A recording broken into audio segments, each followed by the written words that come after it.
നമസ്കാരം. കഴിഞ്ഞ കുറച്ച് വർഷങ്ങളായി നിരന്തരം വിമർശനങ്ങൾ നേരിട്ടുകൊണ്ടിരുന്ന സിനിമ ഇൻഡസ്ട്രികളിൽ ഒന്നായിരുന്നു മോളിവുഡ്.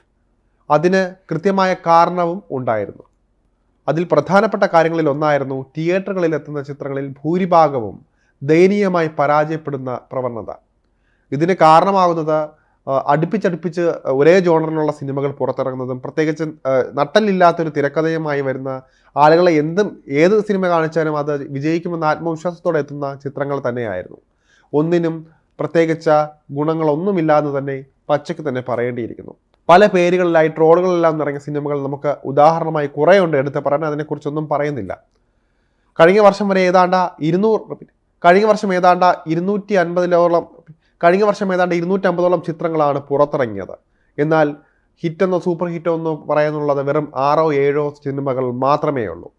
എന്നാൽ മലയാള സിനിമയുടെ കഷ്ടതകൾ അവസാനിപ്പിച്ച, മലയാള സിനിമയുടെ സുഷിൻ ശ്യാം പറഞ്ഞ പോലെ മലയാള സിനിമയുടെ സീൻ മാറ്റിയ കാലമായിരുന്നു 2024.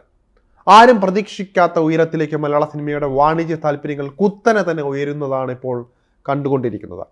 കാന്താരയിലൂടെ കന്നഡ സിനിമ സഞ്ചരിച്ച അതേ പാതയിലൂടെയാണ് ഇപ്പോൾ മലയാള സിനിമയും നേട്ടമുണ്ടാക്കിക്കൊണ്ടിരിക്കുന്നത്.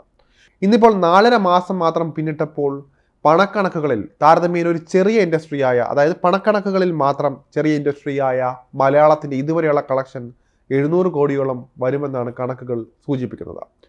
ഇക്കാലയളവിൽ മറ്റൊരു സിനിമാ ഇൻഡസ്ട്രിക്കും അവകാശപ്പെടാനില്ലാത്ത അഭൂതപൂർവമായ നേട്ടമാണ് മലയാള സിനിമ സ്വന്തമാക്കിക്കൊണ്ടിരിക്കുന്നത്. അതിൽ തന്നെ ഇൻഡസ്ട്രി ഹിറ്റുകളും ഓൾ ടൈം ബ്ലോക്ക് ബസ്റ്ററുകളും മെഗാ ഹിറ്റുകളും പിറന്നു വീണു എന്നതാണ് ഏറ്റവും ശ്രദ്ധേയകരമായ കാര്യം.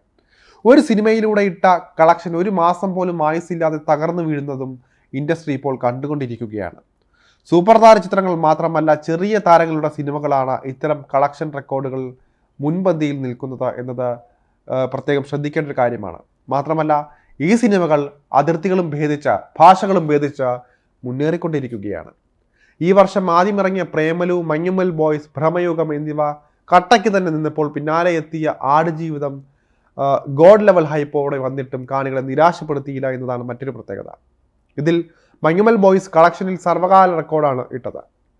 തമിഴിലും സിനിമ കത്തിപ്പടർന്നോടുന്നതും കാണേണ്ടതായിരുന്നു. മഞ്ഞുമ്മൽ ബോയ്സ് ഏതാണ്ട് 235 കോടിയോളം രൂപയും, ആടുജീവിതം 143 കോടിയും, പ്രേമലു 132 കോടിയും, ഭ്രമയുഗം 85 കോടിയും, എബ്രഹാം ഓസ്ലർ 41 കോടിയും, അന്വേഷിപ്പും കണ്ടെത്തും എന്ന സിനിമയും ഒക്കെ ആദ്യഘട്ടത്തിൽ മലയാള സിനിമ നേടിയ കളക്ഷൻ കണക്കുകളിൽ ഏറെ മുൻപന്തിയിലായിരുന്നു. ഇതിൽ മഞ്ഞുമ്മൽ മലയാളത്തിൽ നിന്നുള്ള ഏറ്റവും പണം വാരിയ പടമായി മാറിയിരിക്കുകയാണ്. ഇതുവരെയുള്ള മലയാള സിനിമാ കണക്കുകളിൽ തലപ്പത്തെത്തിയിരിക്കുകയാണ് മഞ്ഞുമ്മൽ ബോയ്സ്. എന്നാൽ ഇതിന് പിന്നാലെ എത്തിയ വിഷു ചിത്രങ്ങളും മികച്ചു നിന്നതോടെ മലയാള സിനിമയുടെ രാശി നന്നേ തെളിഞ്ഞുവെന്ന് തന്നെ പറയേണ്ടിയിരിക്കുന്നു. ഫഹദ് ഫാസിൽ നായകനായി എത്തിയ ചിത്രം ആവേശം, വിനീത് ശ്രീനിവാസൻ ഒരുക്കിയ വർഷങ്ങൾക്ക് ശേഷം എന്നീ ചിത്രങ്ങളാണ് നിലവിൽ ബോക്സ് ഓഫീസിൽ നല്ല പ്രകടനം കാഴ്ചവെച്ച് മുന്നേറിക്കൊണ്ടിരിക്കുന്നത്. ഒപ്പം എത്തിയ ഉണ്ണിമുകുന്ദൻ ചിത്രം ജയ് ഗണേശനും മികച്ച അഭിപ്രായം നേടി സിനിമാശാലകളിൽ ആളെ കയറ്റിക്കൊണ്ടിരിക്കുകയാണ്. ആടുജീവിതം നിറഞ്ഞ സദസ്സുകളിൽ ഇപ്പോഴും പ്രദർശിപ്പിക്കുന്നുണ്ട്. നിലവിൽ ഫഹദ് ഫാസിൽ ചിത്രം ആവേശം 50 കോടിയും കടന്ന് മുന്നേറുകയാണ്. കൂടാതെ വർഷങ്ങൾക്ക് ശേഷവും ഈ നേട്ടം കൈവരിച്ചു കഴിഞ്ഞു. തമിഴ് സിനിമകൾ വേണ്ടത്ര വിജയമാകാതെ പോയതും വമ്പൻ റിലീസുകൾ ഇല്ലാത്തതുമാണ് വീണ്ടും മലയാളത്തിന് തുണയാകുന്നത്. മാത്രമല്ല, മാറിക്കൊണ്ടിരിക്കുന്ന സിനിമാ പ്രേമികളുടെ ഇഷ്ടവും വലിയ രീതിയിൽ ഇതിന് തുണയായിട്ടുണ്ട്. പണം മുടക്കി എന്ത് സിനിമയും എന്തും കാട്ടിക്കൂട്ടുന്ന സിനിമകൾ ആൾക്കൂട്ടം സ്വീകരിക്കുമെന്ന പ്രവണത മാറി നല്ല കണ്ടന്റ് ഉണ്ടെങ്കിൽ ആളെ കയറ്റുന്ന രീതിയാണ് ഇപ്പോൾ തിയേറ്ററുകളിൽ കണ്ടുകൊണ്ടിരിക്കുന്നത്. ഈ പോക്ക് പോയാൽ മലയാള സിനിമ ആദ്യ 6 മാസത്തിന് മുൻപ് തന്നെ 1000 കോടി എന്ന സ്വപ്ന നേട്ടത്തിലേക്ക് എത്തുമെന്നാണ് സിനിമാ നിരീക്ഷകർ കണക്കാക്കുന്നത്. മലയാള സിനിമയെ അസൂയയോടെ നോക്കിക്കാണുകയാണ് മറ്റ് ഇൻഡസ്ട്രികൾ. ചലച്ചിത്ര പഠന ക്ലാസ്സുകളിൽ മാതൃകയാക്കുന്നതും മലയാള സിനിമകളെ തന്നെ. പണം പൊടിച്ച് ഫ്രെയിം ഭംഗിയാക്കുന്നതും കണ്ടന്റും ഇമോഷൻസും കൊണ്ട് ആളുകളുടെ മനസ്സ് നിറയ്ക്കുന്നതും തമ്മിൽ താരതമ്യപ്പെടുത്തിയാണ് മലയാള സിനിമയെ മറ്റ് ഭാഷാ ചിത്രങ്ങളുമായി കമ്പയർ ചെയ്യുന്നത് പോലും. ഒന്ന് മറ്റൊന്നിൻ്റെ ആവർത്തനമില്ലാതെ എല്ലാ വിഷയങ്ങളിലൂടെയും മലയാള സിനിമ സഞ്ചരിച്ചു കൊണ്ടിരിക്കുകയാണ്.